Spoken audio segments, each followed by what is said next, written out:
G'day there, everyone. Welcome to tonight's webinar. My name's Justin. I'm the Sustainability Officer here at Macedon Ranges Shire Council. And tonight we're hosting a webinar alongside our partners at Renew on designing our homes or renovating our homes for resilience. We know with a changing climate that our weather conditions are going to become more extreme, and tonight we really wanted to dive down into topics around how we can make sure our homes stay resilient to these changes and make sure that we're taking care of our family and ourselves as the climate changes around us. Before I go any further, I'd like to acknowledge that tonight I am calling in from Wurundjeri Woiwurrung land, and that the Macedon Ranges also stretches across Dja Dja Wurrung country and Taungurung country.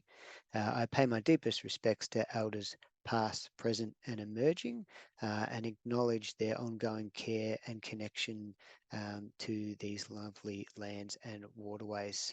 I'd also like to acknowledge any First Nations people that might be joining us tonight. Our webinar tonight is a really exciting one. I've been really looking forward to this one. I want to let you all know that it is being recorded. This is the third of a series of webinars. All of the recordings will be on our website in the coming weeks, which I'll send out some more information about. But we are recording tonight to make sure that the people that were unable to join can catch up. Tonight we do have a guest expert on the topic of home design, home renovating. That is Anthony Damasi.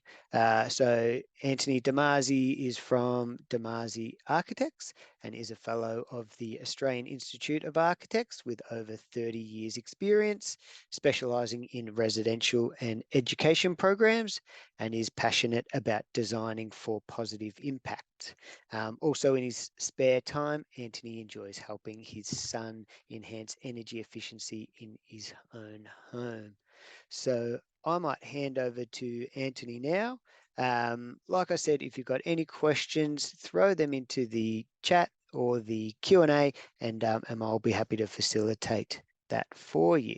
But over to you, Anthony.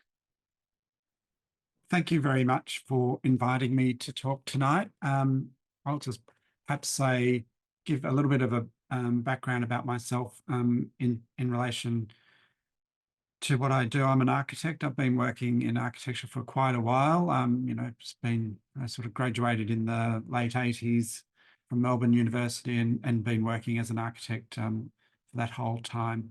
I've been running my own practice now for just over 20 years, mostly designing houses and education projects, but really, all of our work has a strong sustainability focus.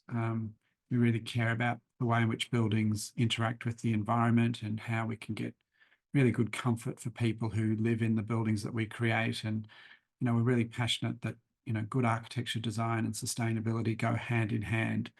So it's with that experience, that sort of first-hand knowledge, I guess, that I hopefully I can bring some value tonight to the people who are attending tonight's talk. So what I would encourage you, and I've spoken to Justin about this, is please put your questions in the chat.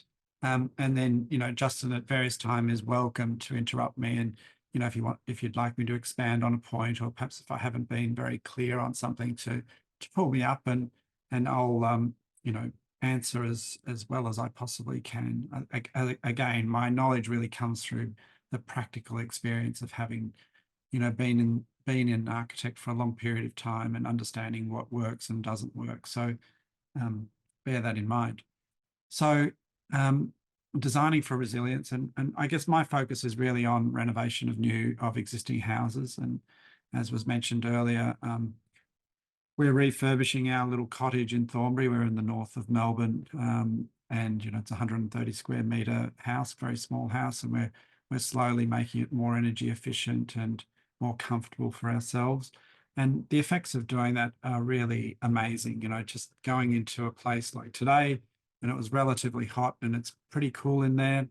It's comfortable, it's quiet, feels nice. It just really lifts your spirits. So designing for resilience is also, is such a really valuable thing for us to do in our community, for ourselves, and for our children.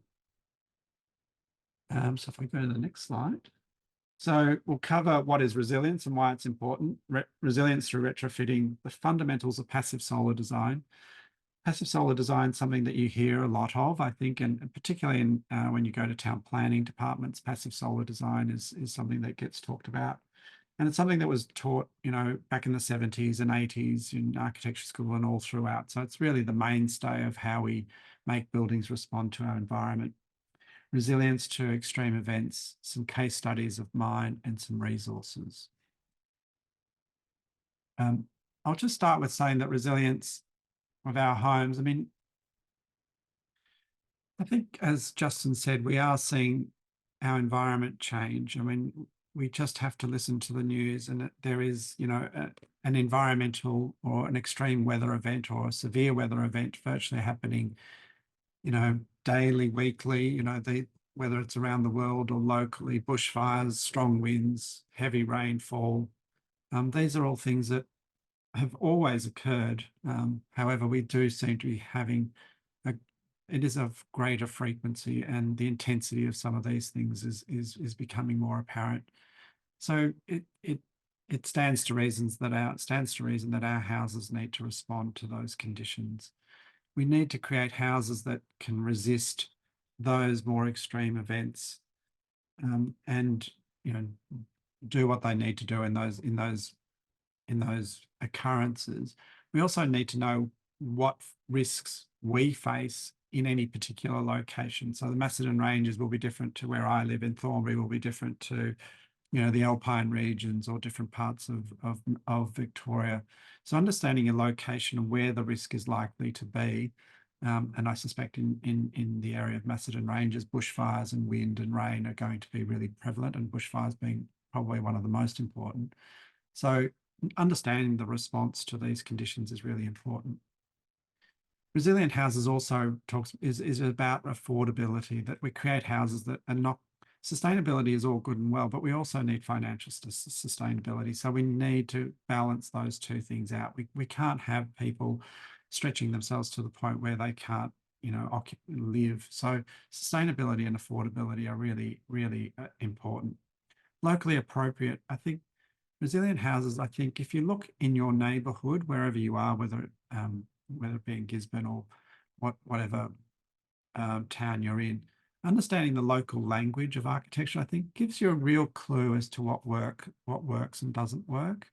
You can learn a lot of lessons, and I certainly find this to be the case, is just by looking at existing houses that were built in the 30s and 40s and 50s and 60s, gives you a real indication of what actually works, how gardens work, where things, where trees and things grow well. So locally appropriate is something that you can really learn a lot from, because the lessons of the past really can inform what we do today. Healthy and secure houses. I think this is really one of the great benefits of sustainable housing, that sustainable housing creates healthy environments for people. So the long-term benefit of having a sustainable house, and what we talk about sustainable house, we're talking about fresh air, sunlight, connection to nature. These are things that actually sustain us. So while we can create a low energy house, we can also create a house that actually sustains us as human beings. So they go hand in hand. Sustainability and human comfort and health are very, very much things that come together when we're talking about this sort of work. Financial asset. I think increasingly we're going to be looking at housing not so much about the size and location of the house, which has sort of driven the real estate market, but we're going to think about housing efficiency, where houses are cost effective to run, small footprint. They're going to be a real financial asset going into the future, I think. And we're seeing that happen in places like Germany, where the energy rating of buildings are actually contributing to the resale value. Adaptability, I think we're seeing, aging in places becoming a really important criteria for housing. So as we get older, more of us want to stay at home. So accessibility, being able to stay at home for longer is really important, but also having multi-generational homes. I'm hearing so much about children moving back to homes. Friends of ours have just had their daughter move back, and she's in her late 20s because of the rental crisis.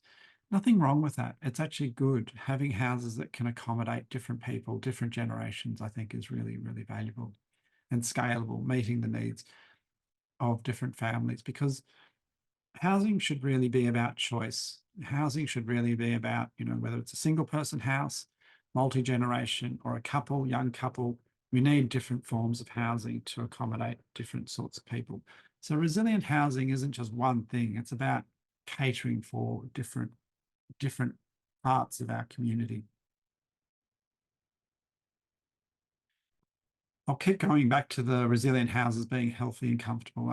I can't stress that enough. And I think I perhaps didn't mention that I'm representing Renew tonight, and I'll just briefly go back a step and just say that Renew have been in this space for some 40 years. It started its life as the Alternative Technology Association when no one really wanted to know very much about solar panels. So Renew has been working in the space of sustainable houses for a long period of time. And the reason why I bring that up is that they have the Sustainable Open House Day, which I think is on April 21 this year. And for those of you who get the opportunity to visit some of those houses, I think what you'll see with the owners is a real enthusiasm for sustainability and a real desire to do good work and share that work with the community of people. One thing I think you'll find is that people who are operating within the sustainable community, I have found to be very generous people. What I think you'll also find is if you do go on one of those tours and visit one or two of those houses, is that the health and comfort of those houses is really apparent. And the pride that people have in those houses, I think, is also very apparent. Durable without excessive maintenance. I think one can't underestimate the importance of maintenance when we're talking about resilient housing.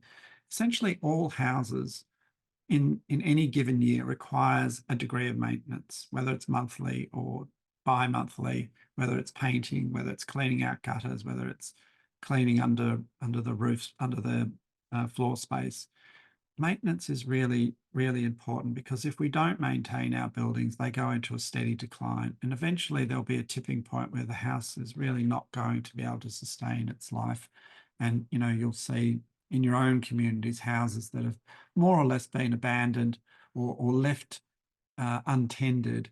And there comes a critical point where they are simply not salvageable. And that's really not a good place to get to, because all of that house, all of those materials will end up going into landfill, and we want to avoid that at all costs.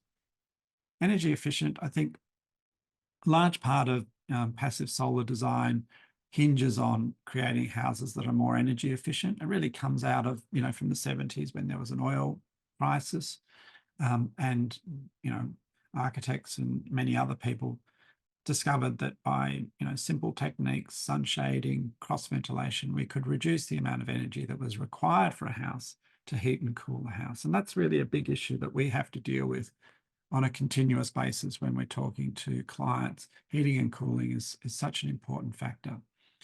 We've relied very heavily in the past on cheap, affordable heating and cooling methods, whether it be gas, electricity.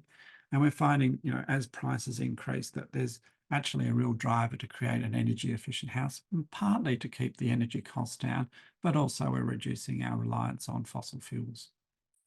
Low embodied energy.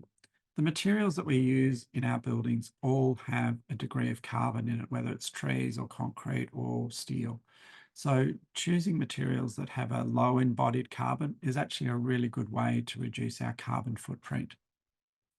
Passive design, we'll go into that a little bit later, but passive design is really a methodology of designing buildings that really respond to the seasons, summer, winter, spring, and autumn, but also the day-night cycle, so that it generally warms up during the day and it cools down at night. So getting buildings to actually respond to those different cycles is how we design buildings to be on passive solar design principles. Affordable bills, I think we touched on that, and resilient to extreme events. One thing I would say about resilient extreme events, and it is certainly something that we have to cater to, we also have to recognise that many of our days in Victoria, and I'm from Melbourne, but where you are, the climate is obviously very similar, is actually we have really good days. We actually have a really good climate here in Victoria. Typically not so hot, typically not so cold, and generally with a bit of sunshine and a clear day, we actually have really good days. So we shouldn't forget that we've actually got really good days that we can design our buildings for, as well as really designing for those extreme events. Justin, I'll ask you, is there any questions that you might like to pose at this early stage? Or... Yeah, look, one that just did jump into my mind was how our gardens might influence the resilience of our homes, and what influence they have there. And if you might have that teed up for another slide there, but yeah, that's where my mind yeah. went. I think gardens are absolutely so fundamental to good housing design, and particularly with passive solar design. So in essence, the way a building in isolation without anything around it is a very stark environment to create. So having foliage and trees and a productive garden or an indigenous garden is really essential to an environment that is sustaining. So on two levels, psychologically, it is really much more beneficial, but also the trees and the plantings in and around buildings contributes to the reducing the heat load on the building. And it can also contribute, if it's a deciduous plant or creeper or whatever, it can actually allow sunshine to come into the buildings during the winter months. So landscaping plays an important part into creating a sort of in creating a total environment. So yeah, it's absolutely important. The other thing I would say, the indoor environment certainly benefits from plants. So again, we can't discount the psychological effect of having plants indoors, but it actually does have a cleansing effect on plants. And there's lots of things on Instagram, if you're interested in it, that how plants can really increase the indoor air quality. In apartments, there's a lot of discussion about indoor air quality, and where you're getting mold and sort of really dank spaces. So the ability to clean space through cross ventilation and through plants, to a lesser extent, is really, really, really important. Yeah. I'm quite glad that you picked up on apartments there. There's a question come in around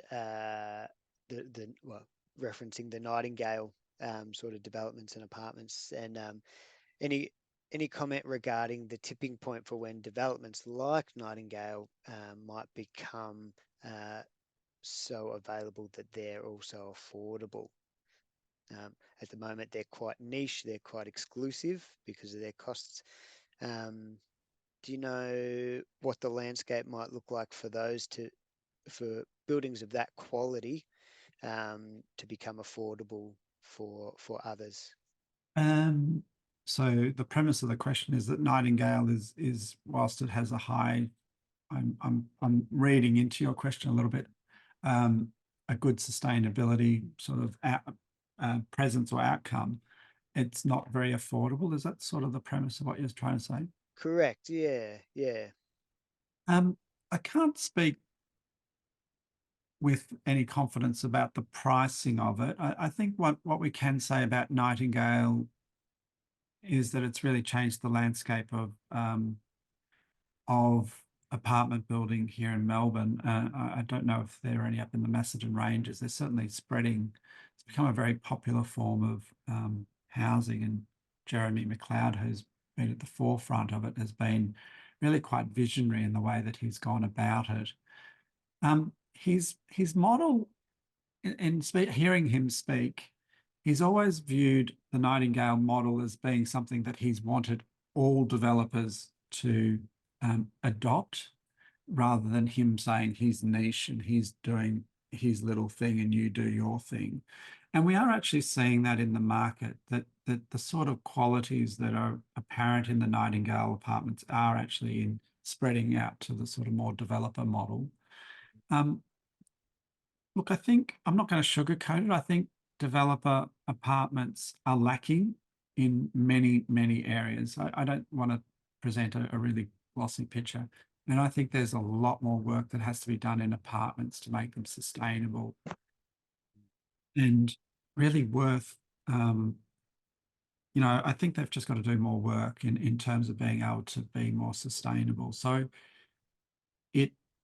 I would hope that developers do look to Nightingale and are inspired and look at ways in which that can be made more affordable and more available. My daughter has moved into an apartment nearby, and she is complaining about mold and poor heating and cooling, cross ventilation, and all these sorts of things. And you sort of wonder what you can do about it, to be really honest with you. So I think, truth be known, more work needs to be done in this area. I'm happy to keep talking about that, and please, it's a really interesting topic. But in terms of getting through sorry, I will please, in terms of sustainability is not set and forget. And I guess that comes back to your discussion about landscaping. That when you get a building, let's say you get a 7-star building, you buy a 7-star building off the plan, you're in it. It's by no means the end of your journey, and building is only one part of a whole range of things, whether it be transport, fashion, food. There's a whole lot of other areas that sustainability applies to. But my area is in the built environment. And understanding, if you've purchased a house, understanding your building is really important. There are the sort of classic passive solar design houses, but every building can be made more sustainable. And it's really to get to know your building that is really important. So how the sun comes in, which windows work, where you get really good cross ventilation, and experimenting with it is really important. Also, behavior is absolutely critical. I recall, seeing, neighbors with, what was a good sustainable house, with solar panels and things like that, but knowing that they had the heater turned up, quite long, and hearing about not specifically my neighbor, but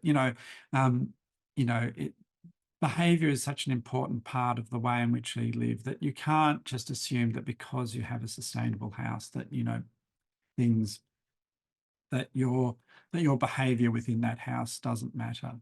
And coming back to maintenance is such a critical issue, because buildings do need regular maintenance, just like a new car, and houses typically, good houses, at least 50 years is the useful life. It should be more like 100, but 50 is a good place to start.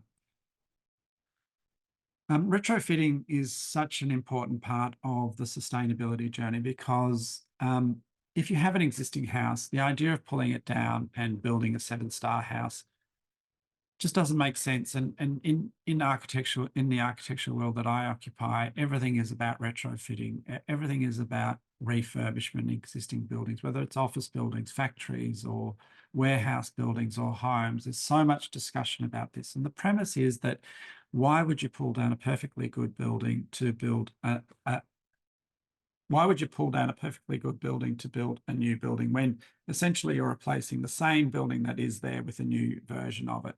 It's much harder to retrofit, there's no doubt about that, but you are saving so much in materials, and you're retaining the sense of community by retrofitting existing buildings. And there's a high degree of pride, I think, that emerges when we retrofit existing buildings, because it's about establishing community. Back in the day, we were all proud if there was a new shop in our street or a new house built. Now, we're often seeing very good houses being demolished. And what I would suggest is not so buildings that don't have as much character as older buildings being built in their place. I guess it also goes back to that idea of embodied carbon and and embodied embodied. energy as well.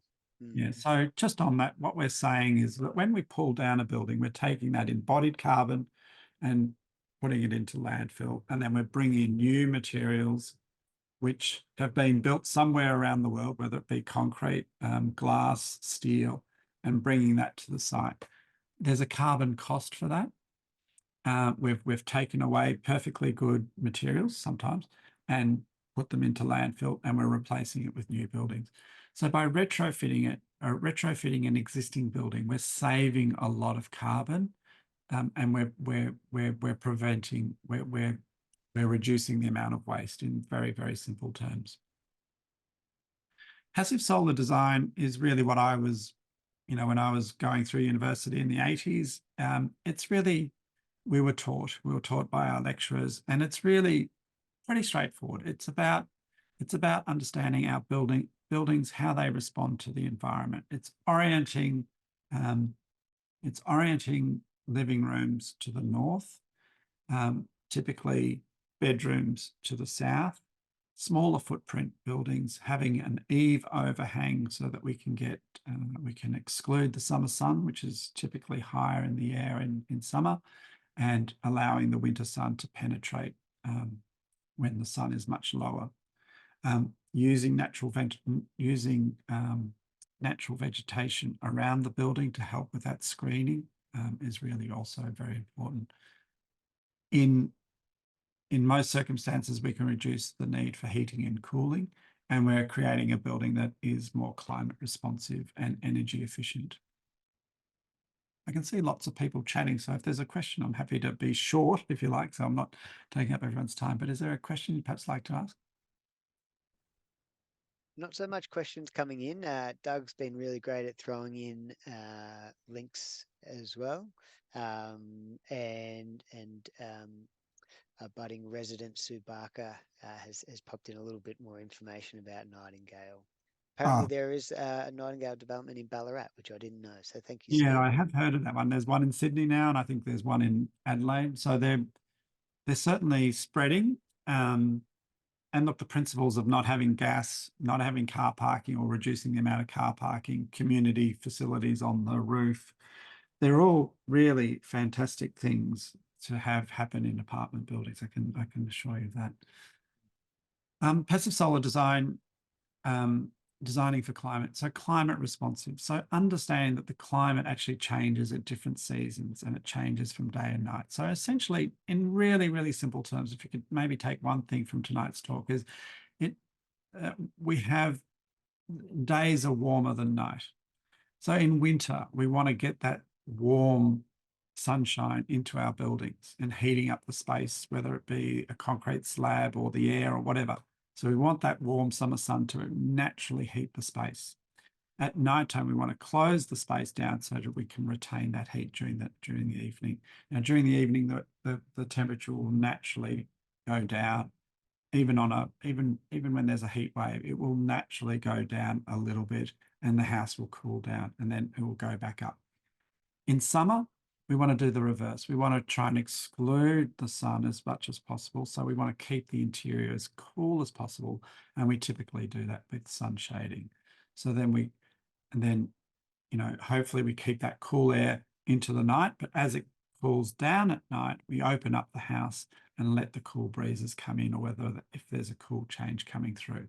So we're allowing the house to be responsive to day and night. And typically we look at orientation, and we look at where the prevailing breezes are coming from. So we orient our buildings in terms of the living room towards the north, and the sort of sleeping spaces and the service spaces like bathrooms and so forth to the south. Having said that, every building that exists, may or may not have that perfect orientation. And that doesn't mean that passive solar design doesn't matter. It means that you just need to be responsive to the way in which your house is oriented. So if you've got living rooms which are facing west, you wouldn't want to have big, large openings facing west, or you would want to have very, very good sun screening on those faces. So, Western sunlight is actually beautiful in winter, and even in spring and autumn, but in summer, it's very, very hot and can really make the whole house radiate. So you really need to screen that hot westerly sun. So orientation, thermal mass is really important. So thermal mass is really things like concrete floors, which are used to warm up during the winter months. So the sun hitting the concrete slab will naturally warm that slab, and then at night the heat would re-radiate into the space. Glazing is really important, and there's been such advances in glazing, to prevent heat gain, double glazing, triple glazing, to really make our homes much more sustainable. So, many houses in Melbourne, in Australia, are single glazed. And really now, in terms of new buildings, we're not seeing any single glazing whatsoever. Everything is double or triple glazed. And double glazing works on the premise that by having 2 layers of glass with either a vacuum in the middle or not, it creates an insulating effect between inside and outside. So it means that it's much more difficult for the warm air in winter to escape to the outside. Shading is really important because it excludes and allows the winter sun to come in. Ventilation, to just really make the most of the cool changes that occur. Air tightness is something that we really talk a lot about in architecture. So we generally live in quite leaky houses in Australia. So if you think about insulation, which is sort of like the warm coat that we'll put around ourselves. Air tightness is really that we don't have any holes in that insulation, and that it's much, much more difficult for the gaps to exist, in around doors, around lights, power points, range hoods, exhaust fans. These are all weak points in the building which allow hot and cool air to escape. So by making our buildings much more airtight, we actually create a more thermally efficient house. To contrast that, if we have a place that is too airtight, we can get a situation where condensation occurs and potentially have mold occurs. So we need the ventilation and sunlight to keep our homes fresh and replenished. So it's this balancing act between, air tightness, but also allowing the ventilation to occur when we need it. Passive house standard is a different standard. It's confusing. We have passive house and passive solar design. Passive house is a much more rigorous standard of design that we might touch on a little bit later. But passive solar is what, generally speaking, we use here in Australia. Anthony, we've had a couple of really great questions come in just about those principles. Anne's asked, is it a good idea to remove floor coverings from bare concrete, assuming they're at the right aspect to sort of get that thermal mass effect? That's a really good question. I don't think so. I mean, it depends on the condition of the carpet as to whether it's sort of due for a change. But I would suggest that you'd have to test it a little bit, but I don't. So the carpet will have an insulating effect. It's an interesting question. Probably yes. I've changed my mind. Probably yes, if you wanted to use the thermal mass in order to re-radiate at night, you probably would remove it.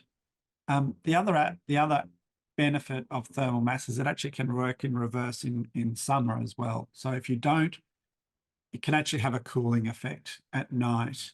So if you don't get the summer sun hitting that floor, it actually stays cool, and that cool air, the coolth, as I call it, can re-radiate into the atmosphere. So yes, I think if you want to use the thermal mass as intended, you would, but I would caution that person to be just careful before they go ahead and do it.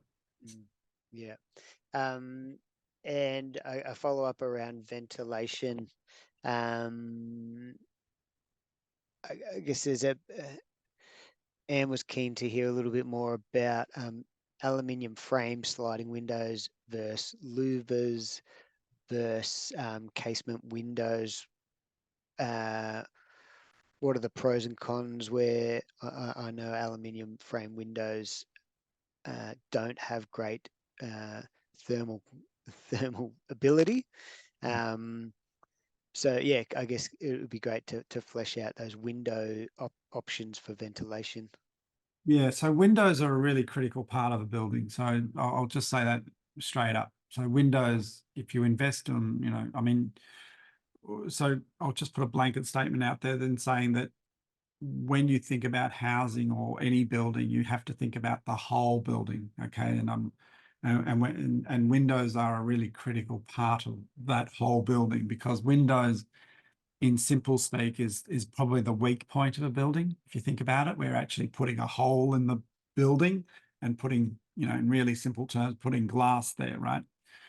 So therefore, the frame, the way in which the window frame is sealed in that wall, the quality of the glass, the quality of the type of window, whether it's louvered or casement or awning, really matter how that window is sealed. So, we want to try and take that weak point and make it as strong as we possibly can, because we obviously want windows in our buildings because they let light in, they allow us to have a view, and they create so much benefit. But windows are a really important part of a building. So typically aluminium frame, if it's a solid aluminium frame, becomes a weak point, another weak point, because what happens is that you can get the transfer of heat or cool, depending on what season it is, from inside to outside. So what we look for is what are called thermally broken aluminium frames, so that you're not losing that heat and cool from the interior to the exterior. So I would encourage, it's a bit hard to go through every choice right here, right now, but quality of windows in a house makes a massive difference to the quality of the interior environment.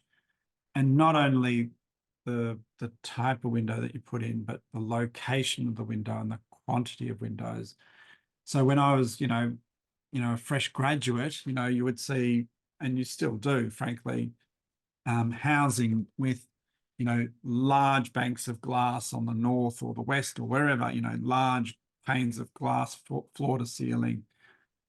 That's not really a good option. We really shouldn't have windows exceeding, any more than 30% of the external floor area, external wall area, and 25% is probably more ideal. So the location of windows and the design of windows is a really critical part of a sustainable approach. Yeah, and Anne sort of added here around louvers and casements allow for more directionality for ventilation as Yeah, well. so louvers were used a lot, back in the 80s and 90s as a good ventilation system. The problem with louvers is that they are really difficult to seal. So they're fantastic in sort of the northern climates. They're not so good down here, truth be known. So I would just caution the use of louver windows. I'm definitely aware of that. I have two in my bathroom that is south facing, and that bathroom door is closed a lot to sort of shield us a little bit from that air leakage. And that air leakage is your heating and your Exactly. cooling going straight out the window. So Yep. that's why we have to think about it. I'll just, in terms of, if you go back, I'll just go back very quickly. This resource, Your Home, I would encourage all participants to get a hand on it. It really is a kind of Bible. It's produced by the Australian government, and it's a really good resource for homeowners to really understand sustainable architecture. I did have one more broad question on that, if we did have time. I guess that's quite a long list for me. I was wondering, is there principles that I should prioritize? Where do I start? In designing a house, or When I'm looking at those principles and retrofitting my home, which one, where might I start at? Okay. to sort of digest more? Yeah. That's a very good question.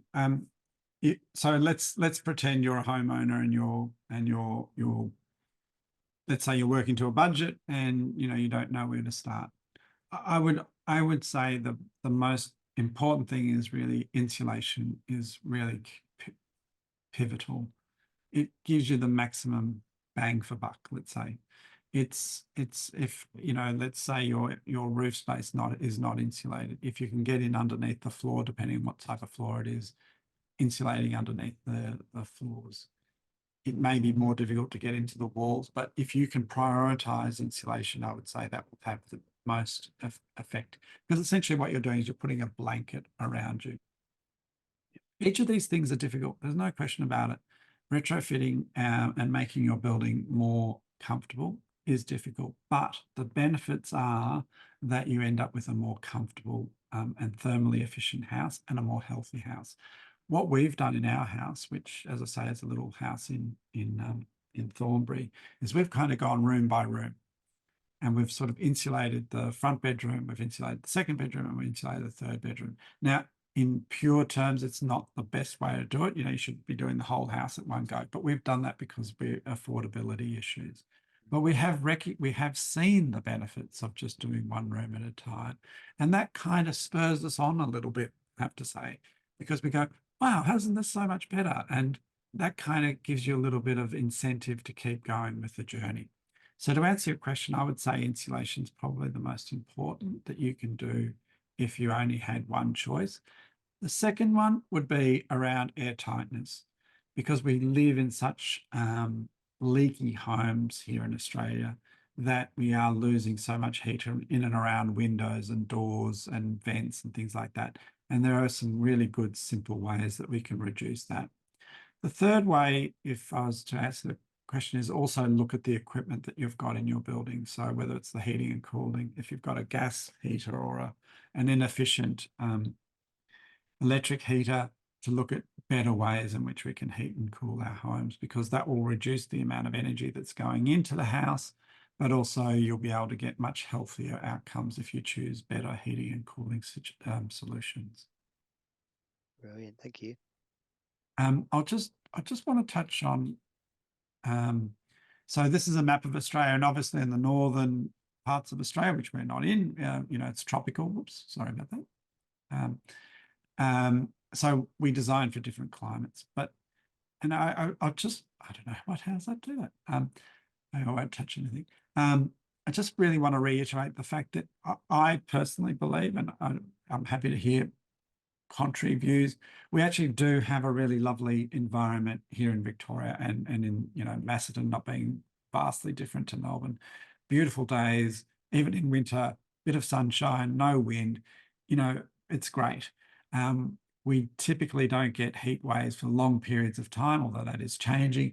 We do get those nice cool changes. So understanding that the climate actually works to our favor here in where we live, and that we should take advantage of that. We do need to cater for those extreme events, hot days, windy days, but we shouldn't also forget that there are still many, many days where they're really pleasant, and that we can effectively not have our heating and cooling on, and we can open up the windows, open up the doors, and have that nice connection between inside and outside. So we should enjoy the good bits of our climate while catering for the more extreme events.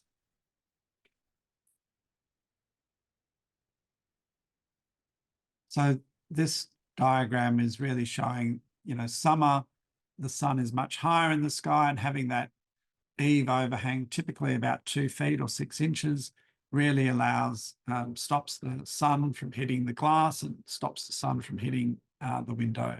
In winter, it's much lower, around 28 degrees. So the sun penetrates really deep if it's got the northern orientation.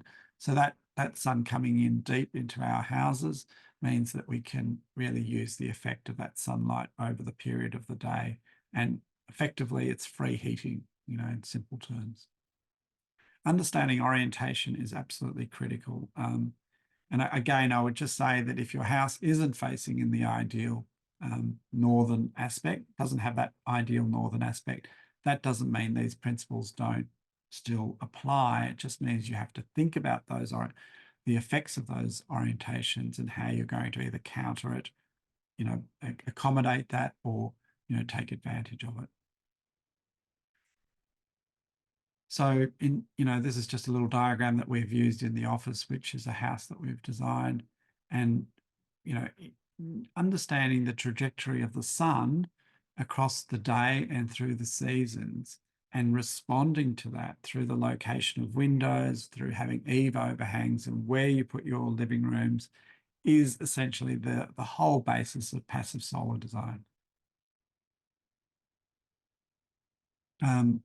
Passive cooling, that cross ventilation, opening doors and windows, sun shading, is really, really important to creating a healthy home.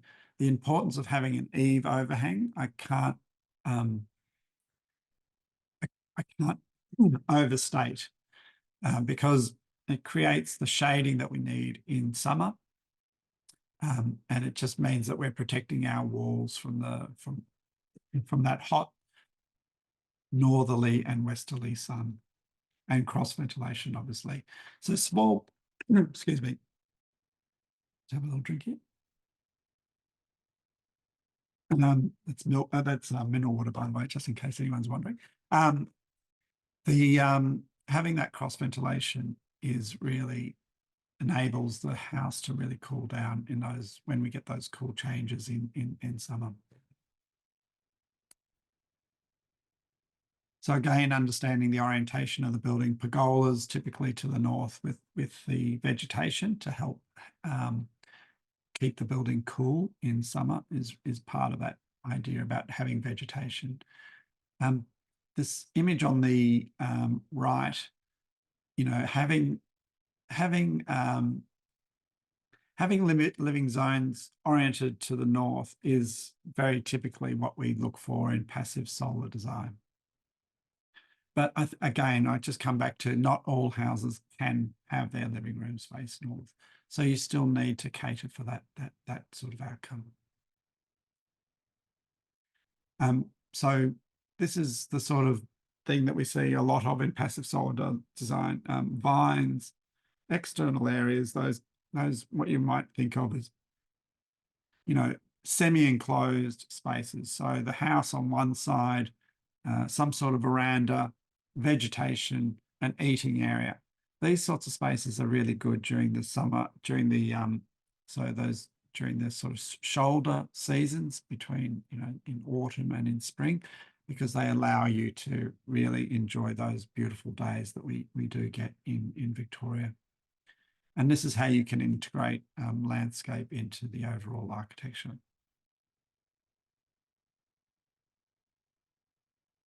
And landscaping that we talked about earlier, permeable gardens, rainwater gardens, sorry, permeable surfaces, and plants that add shade. Now, I mean, the importance of landscaping can't be underestimated, because we really want the landscape to thrive. We are facing climate change, but we're also feeling the effects of loss of biodiversity. So having our river systems not being polluted and not being swamped with storm water. So each house has the opportunity to capture rainwater for its garden, to prevent that runoff into our streams and creeks, but also to encourage indigenous plants and birds and insects and things like that in and around the building, that helps a really thriving biodiverse natural ecosystem. So houses are the first place that we start, but the garden in and around the building is really important. We're seeing in our suburbs in and around Melbourne, very big houses on very small allotments. So the possibility of gardens is becoming much, much harder. And that's a real shame. And I think one of the advantages you have in Macedon is houses, smaller houses on large allotments, I assume, and lots of farmland in and around the building. So that's to your advantage, and I hope that many of the people who are attending tonight, really take advantage of that. So this little diagram one thing that I would say about passive solar design or sustainability generally is that you have to think about the whole house. And I'll just use the little annotation thing if I can. Maybe I can. Yeah. So in this little diagram, oops, can't do it. Sorry, can't use the diagram. But anyway, thinking of the four walls of a house, the ceiling and the floor is really critical when we're thinking about the thermal envelope of a building. So we want to insulate those 6 sides of the building. So the 4 walls, the roof, and the floor. In effect, if we only do part of it, we're not doing a great job, truth be known. But so we have to kind of think about the whole house when we're thinking about this space. We can work towards it, no question about that. You know, many of us can't do it all in once. But when we're doing the work, we have to keep a view that we have to do the whole house in order to get the benefits of sustainable design. And insulation is really the key. So insulation, the value of insulation is generally measured by R, the R value, and the higher is the better. So if we get R6, it's generally very, very thick insulation, and we need to accommodate that into our ceiling space, into our walls and things like that. So having a higher rating means we're going to have a thermally more comfortable environment for ourselves. Are there any questions, Justin, that No questions at the moment, and yeah, I'm just listening quite closely. Thermal mass. Now, to get thermal mass to work for you is you know, not an easy thing. I'll be honest with everyone who's here, but in broad terms, what we need is thermal mass. We typically talk about, you know, a concrete floor, right? And the idea is that it absorbs that nice winter sun and then re-radiates it at night, or it stays cool when it is summer, and you get that cool feeling underneath your feet at night. It you know, it essentially creates a storage bank for the house. But you've got to get the orientation, you know, exactly right in order to have that thermal mass working for you, okay? Because there is this, what they're calling a thermal lag. So the thermal mass has to heat up, and it takes, you know, 6, 7, 8 hours to heat up, you know, in winter, and then it radiates over the next 6, 7, 8 hours. So it's a long-term, slow process that occurs. Thermal mass is different to insulation, because insulation is like a blanket that we put around our building. It's not the same thing. So it's, you know, if I was sitting outside in the sun and allowing the warmth to hit my body, and my body is warming up, more or less, that's thermal mass. But when I put a coat around me, that's protecting me from getting cold. Glazing, I would just say that in the area of glazing, there's been so much advances, you know, in the last 20, 30 years, you know, in terms of the type of glass that's available, the thickness of glass, and the quality of windows. So we now have glass that can prevent, you know, that can limit the amount of solar heat gain coming in from outside. Double glazing, you know, prevents heat loss. We've got much better seals in and around windows, and we've got thermally broken window frames which prevent that heat loss from inside and outside. It's a costly factor, I'm not going to lie, you know, but the quality of, you know, things like insulation and good quality doors and windows are there for life. So the benefit of those sorts of elements in your house, once you've made that initial investment, you're getting the benefit for many, many years to come. Just a quick one on glazing, triple glazing. Are we in a climate that will benefit from triple glazing? I know I think that's quite big over in European countries that get their snow, and we do get quite low temperatures here in Macedon, Mount Macedon, but is triple glazing something that we should be exploring, or is double glazing sufficient? So we've done a triple glazed house, and one of the benefits of a triple glazed house is the sound quality internally. It's actually a very quiet house, and you do get that additional benefit of the thermal comfort. Look, I would just go back to, yes, of course, if you can do it, but it comes at a cost. So we've got to try and balance, the effect of having triple glaze versus, what it's going to cost the consumer. So if you can, yes. But also what I would say is if any of your listeners or any of the attendees are thinking about triple glazing, is that, if you did a triple glaze window, but you're only putting a low value insulation in and around the building, then there's not much value in doing that. So you've got to take a system-wide approach to these things. Anyone who's considering triple glazing should also be considering very high R value into their walls and ceilings in order to support or complement that triple glazed window frame. Yeah, I guess just on that topic of systems thinking as well. So Sue has asked a question: is thermal mass useful for homes where there isn't much sun in winter?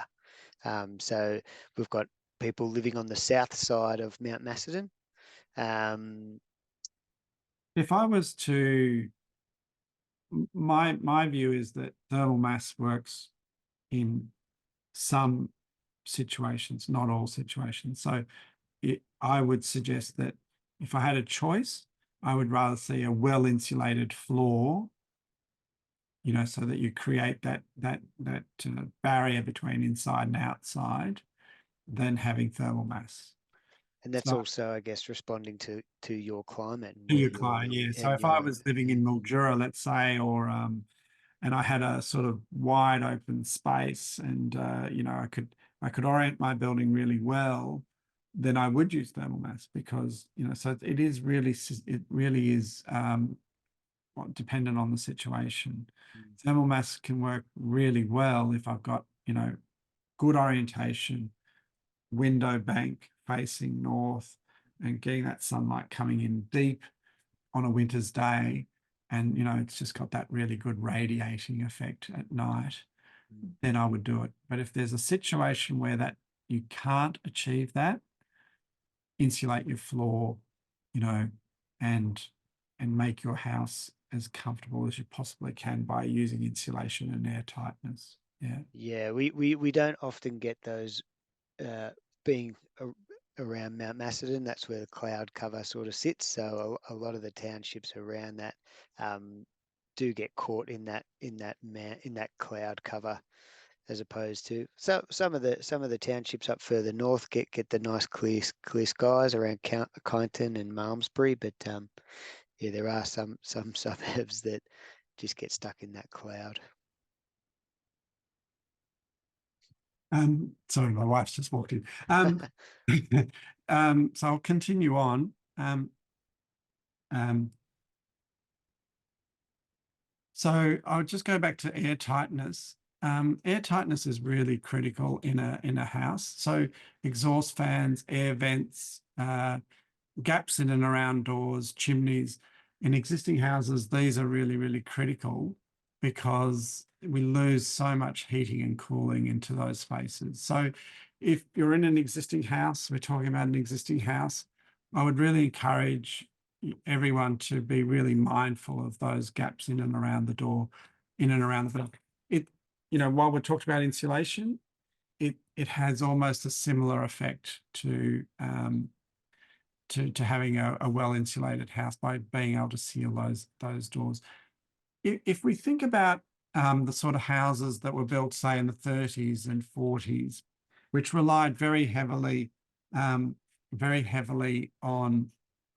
wood fires, oil burners, gas heating, they in a way kind of needed to have a sort of leaky house to kind of maintain the fresh air, right?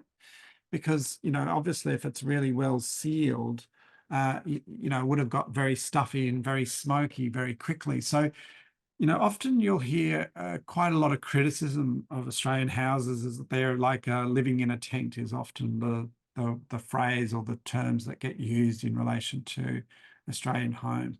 was kind of by design in a funny sort of way, in that we were using wood, timber to heat our homes, and we're using, basically an inefficient form of heating.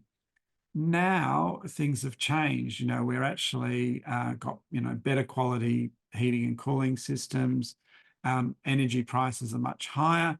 So by sealing our homes much better, we're not going to lose that heating and cooling as they come about. So it's a really important feature of how we can make our homes much more sustainable. And so people who are in this forum with older homes, I think I'm sure, almost certain, will have gaps around their doors, chimneys that lead to straight outside, to exhaust fans. And each one of those needs to be attended to if we want to create a more efficient home. I had an interesting conversation with a resident that had retrofitted an old classroom to it's been insulated really well, double glazed windows. He had put in a little wood burner, just a small one, and the space was so airtight that the wood burner couldn't draw air from the space to keep the flames going within his burner. Yeah, well, it's also if he's also created a very dangerous situation for himself, because he's also reduced the amount of oxygen within that space. So Very this is true. where ventilation actually becomes critical. So it's just Mm. this balancing act between ventilation and air tightness. So Mm. in Passive House, which we'll talk about in a moment, it has a fresh air exchanger occurring. So yeah, I mean, I hope your friend has countered that by putting in a vent to allow for the ventilation of that space. He has rectified that there is a vent to enable some air movement. And let's just not forget, this is all really critical stuff. This is not, this is not just child's play. It actually needs to be thought through. I'm not saying that someone would have died in that situation, but getting the health and comfort of your homes is actually a safety issue as much as anything. And comfort is really important. So you need to be really aware of, what you're doing and how you're going about it. So, by all means, use the knowledge of experts, talk to other people about their experiences and learn from that. As an architect, I've been in the game for a long time, but I am still learning. There are still things that we have to take into consideration. And I would encourage everyone to look at existing houses as much as anything, because there's so many clues in the way that buildings work. If you go into a space that works well, it's probably because someone's actually thought about it or done something right. And learning from that is really, really valuable. Condensation is, like, if you're reading anything in, The Age or any of the main papers, it will come up, periodically, that we're facing, there's mold and condensation in apartment buildings. It's also occurring in older buildings. Condensation, in simple terms, is warm, moist air, so air that's been heated up and has water molecules suspended in it, hitting a cold surface, and that condensation occurs with water dripping down, typically on windows, single glazed windows, on curtains, on external walls. So anywhere where that hot, moist air is hitting a cold surface, you'll get condensation.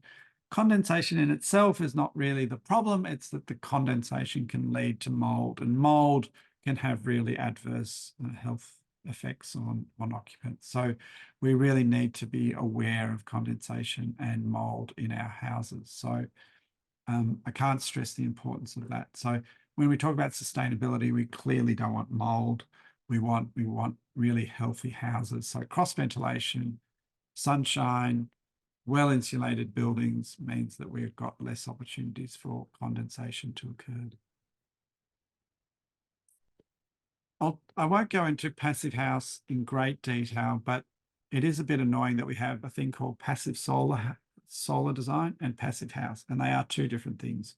So I want everyone to be really clear. Passive solar is essentially someone like me who was educated in the 80s learned about, which is really about orienting the building to the north, cross ventilation, sun shading, all those sorts of things. Passive house emanated from in the same time in the 70s from Germany, when there was sort of massive oil shocks. And it was really about an engineered solution to create houses that effectively don't need heating and cooling. So you need a passive house designer, and it's a very rigorous standard that we need to apply to it to reach a passive house standard. When you've done the passive house design, it gets certified by the Passive House Institute. And when it's built, you have to do a series of tests in order to get certification.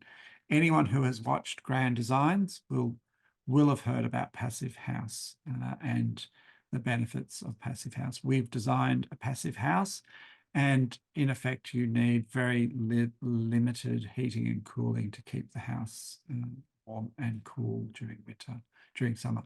So it's certainly gaining popularity here in Australia. You know, in the ABC will report on people who are doing passive houses, or The Age, or different people talk about it. So it's growing, and there's certainly an increased interest in it. And for a climate where you are in the Macedon Ranges, I would argue that it's really ideally suited. Resilience to extreme events. Well, it goes without saying that many of our homes are not resilient to extreme events. They weren't designed to be resilient to bushfires and to extreme events.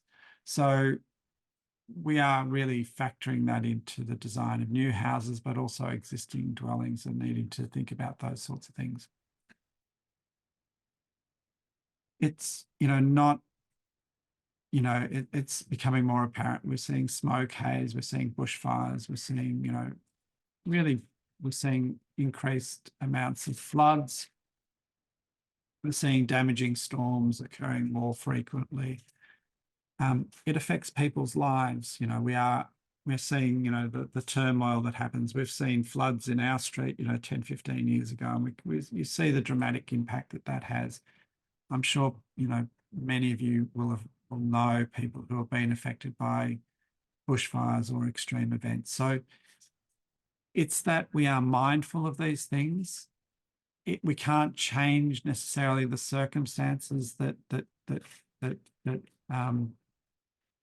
make these things happen, but we can create houses that at least provide some sort of resilience to these effects. It is likely that we'll see more of these events, as our temperature increases. And that's just a factor of physics, that, as the global temperatures increase, the capacity for more extreme events becomes more apparent, more possible.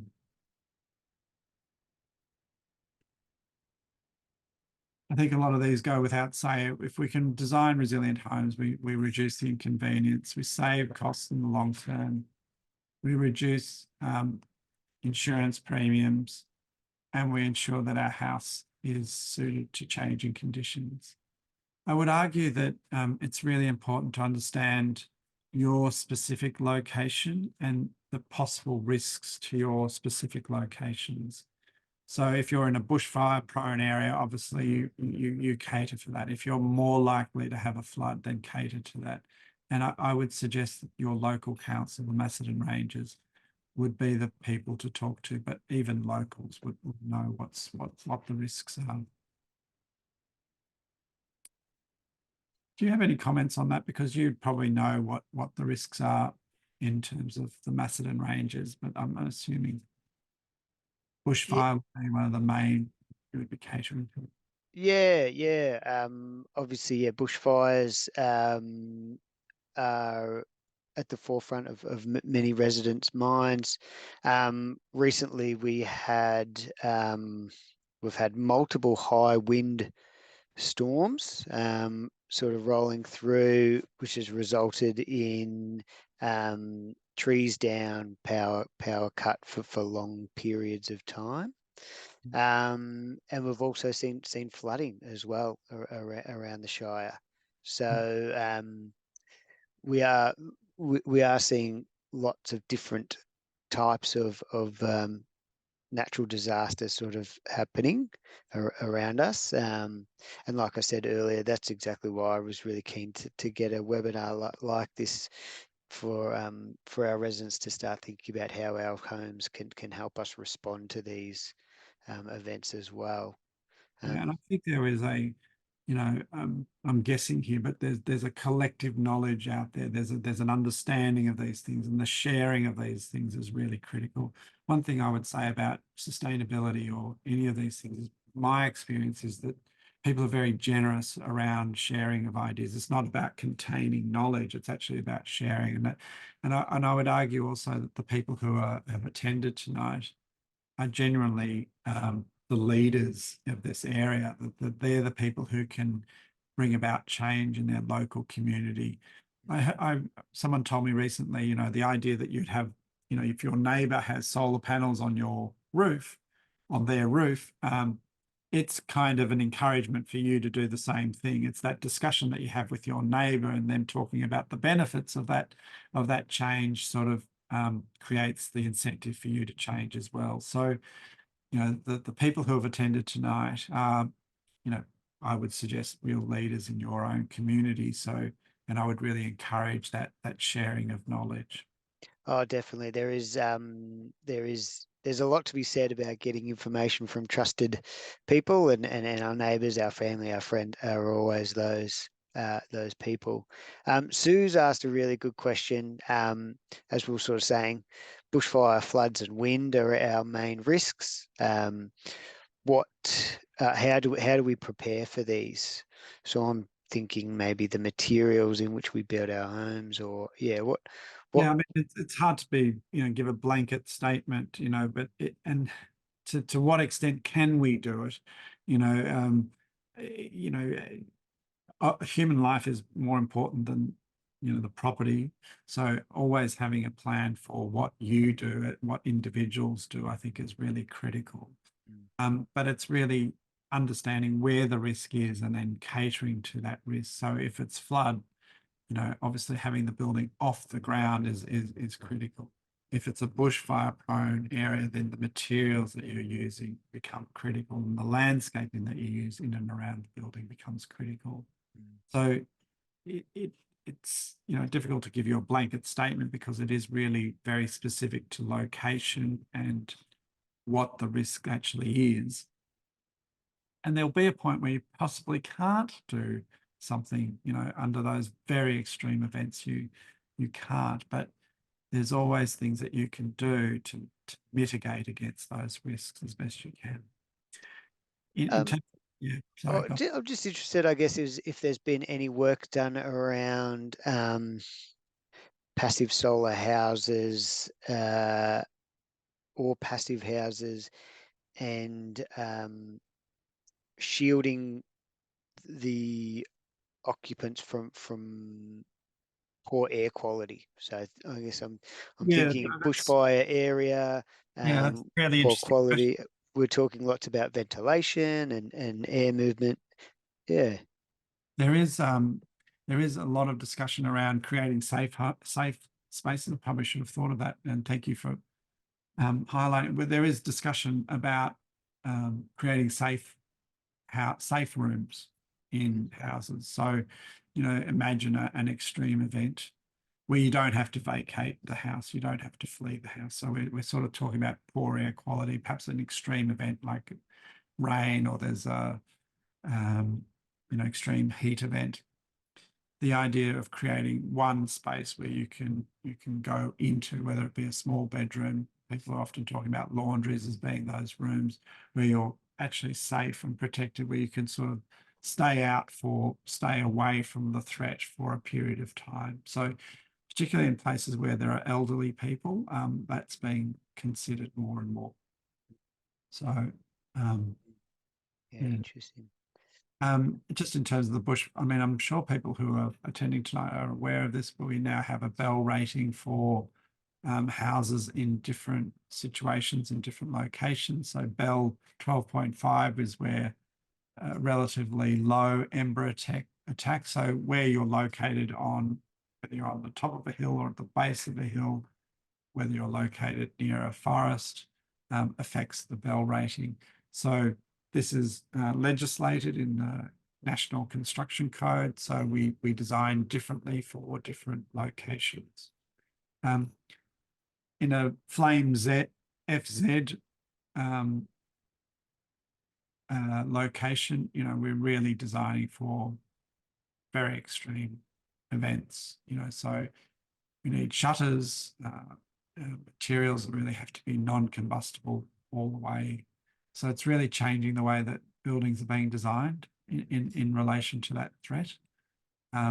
Most houses are in that sort of 19 to 29 Bell rating, but houses that are very close to forests and on a hill will be in that more Bell 40 and FZ location.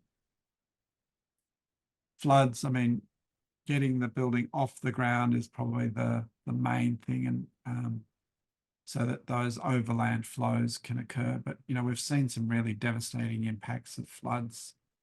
Sorry, I've forgotten the township that it was, but it was pretty extreme to see what happens when flood comes through, and can be really devastating to properties, because in essence most of the furniture, most of the materials are at that sort of low level. So floods, whilst it might even only be say a metre or half a metre that comes into the house, can have a really devastating impact onto houses. So getting the buildings up off the ground level is the best thing that we can do.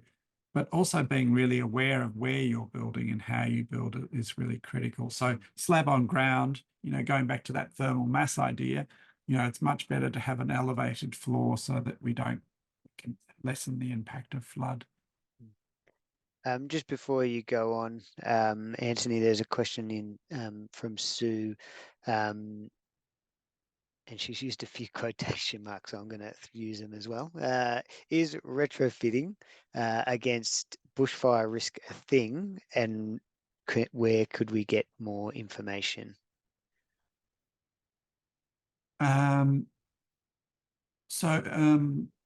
Is it a thing?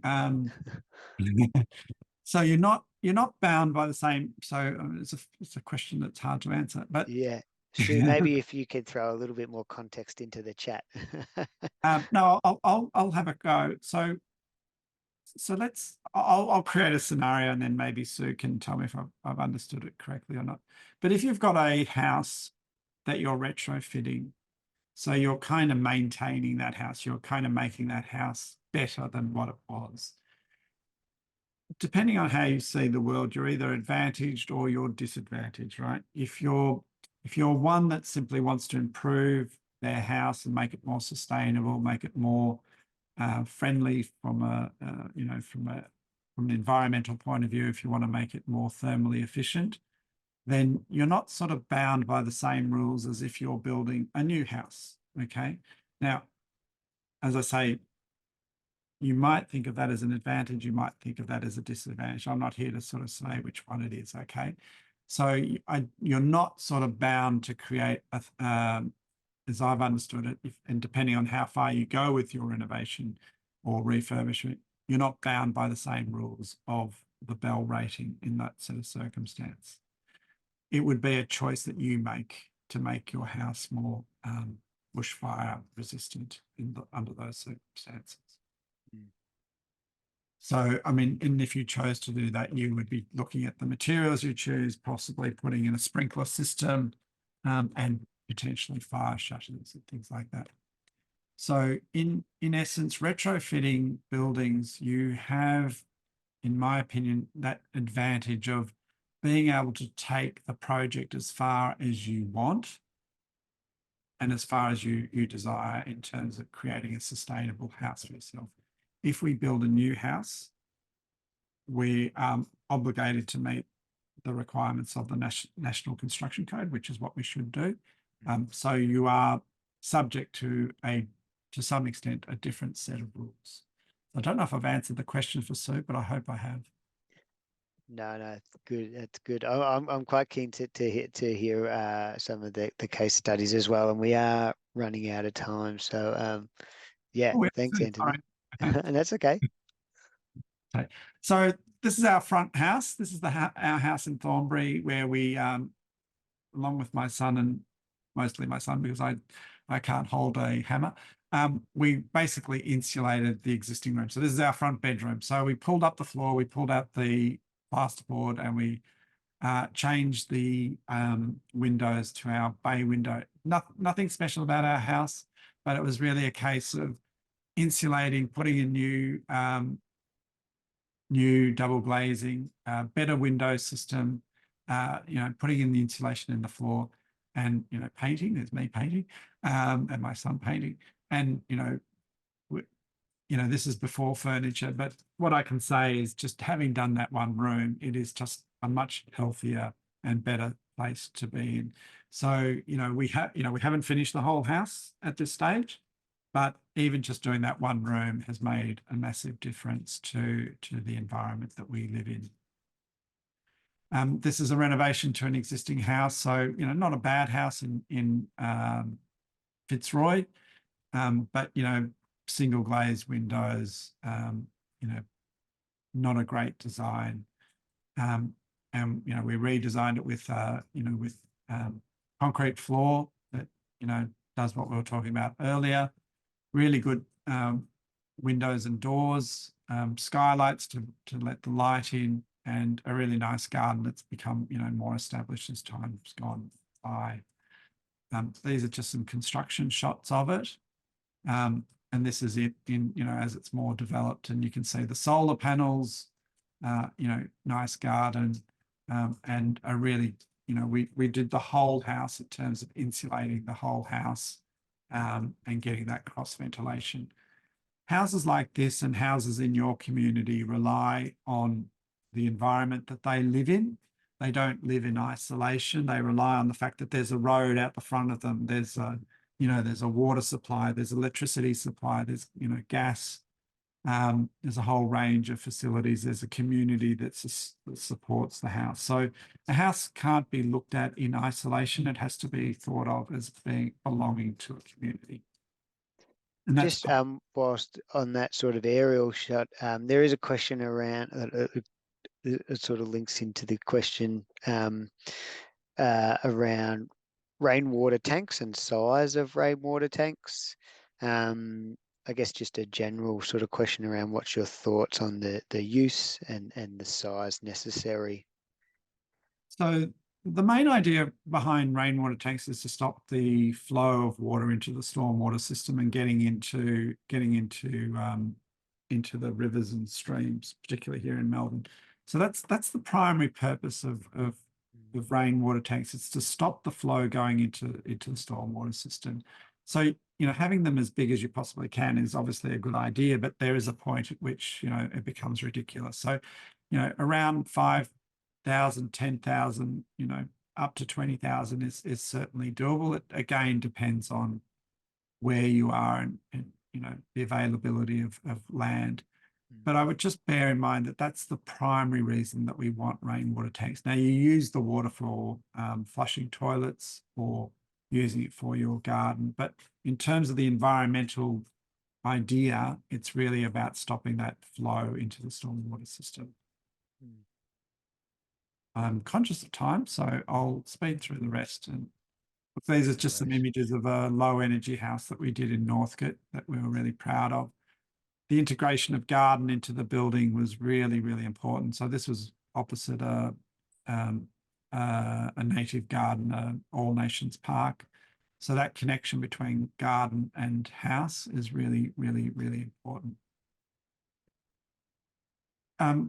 We talked a lot about insulation and all those things, but things like blinds and curtains and sun shading, they are just so important. And the sort of technology that's happening around, the fabrics that we can use and the sort of perforated metals that we can use really enables us to make our houses much better and much more sustainable. So talk about the fabric of the building, but those ancillary things like curtains and sun shading make a massive difference to buildings.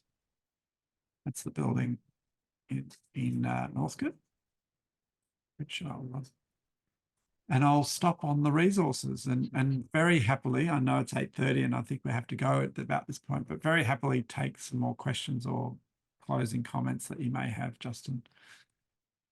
Yeah, no, that was really brilliant. I think yeah, there's definitely some different aspects to our living out here as compared to our sort of the metro area. But I think just the idea of always responding to the climate that you're in, the landscape that you're in is really, really important information and an idea or ideology to sort of go forward on.